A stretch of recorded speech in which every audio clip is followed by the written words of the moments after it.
Attorney Vic Rodriguez nanawagan na dapat daluhan ni Kongresista Stella Quimbo ang gagawing oral arguments ng Korte Suprema laban sa kasong isinampa rito. Bago tayo magpatuloy, kung hindi ka pa nakasubscribe sa ating channel, mag-subscribe na para sa ating future update. Lumabas ang isang statement umano ni Kongresista Stella Quimbo sa isang shared post Tio Moreno ay dito kanyang ibinahagi ang isang larawan na statement umano ni Stella Quimbo sa utos ng Korte Suprema na dapat dumalo ito kasama ang kanyang sinasabing Technical Working Group. Sa ngayon wala pang opisyal na tugon si Marikina Representative Stella Quimbo sa nasabing utos ng Korte Suprema.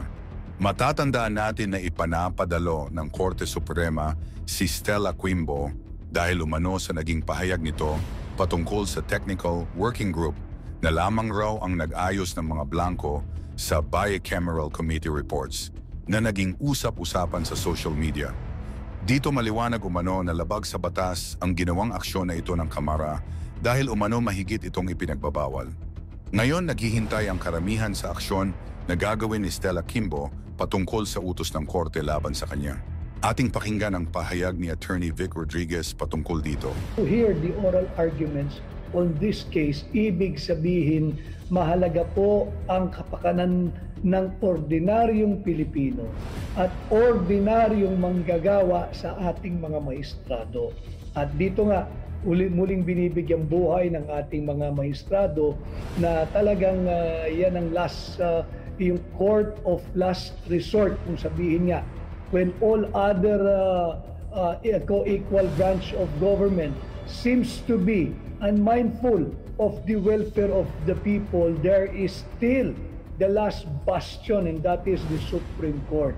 And I think they have shown this early today when they have allotted and extended the days reserved for the conduct of the oral argument, not just one day, not just on April 1, but April 2 and 3 as well. So 3 days have been devoted by the Supreme Court for the oral argument patungkol po dito sa ating kaso. Pangalawang update ay pinag-utos ng Korte Suprema na dapat ay magpakita at tumalo yung bagong chairman ng Committee on Appropriation ng Mababang Kapulungan ng House of Representatives, si Marikina Congresswoman Stella Quimbo. Siya ay pinag-uutos na magpakita at dumalo sa gaganaping oral argument diyan po sa Baguio, sa Supreme Court sa April 1. At bukod po riyan, matatandaan po ninyo kahapon ay ipinakita ko yung ating liham doon sa Senado. Tayo po ay nagre-request na bigyan tayo ng listahan kung sino-sino yung mga empleyado ng Senado at ng mababang kapulungan na napapabilang dyan sa tinatawag na Technical Working Group ng Committee on Finance sa Senado at yung miyembro, yung mga empleyado ng mababang kapulungan na bahagi po ng Technical Working Group sa House of Representatives. Ano po yung kahalagahan nito? Pinag-utos po kanina ng Korte Suprema na kinakailangan din ay magpakita at present. Ang lahat ng empleyado,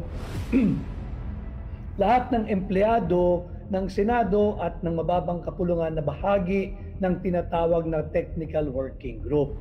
Sapagkat matatandaan ho natin, naglabasan diyan sa ANC, diyan sa ABS-CBN, diyan sa GMA, na yung news clip na sinasabi nga nito ni Congresswoman Stella Quimbo na merong blanco at ministerial duty na lamang at ang mga nag-fill up ng blanco ay yung mga kawani ng Senado at mababang kapulungan na bahagi ng Technical Working Group.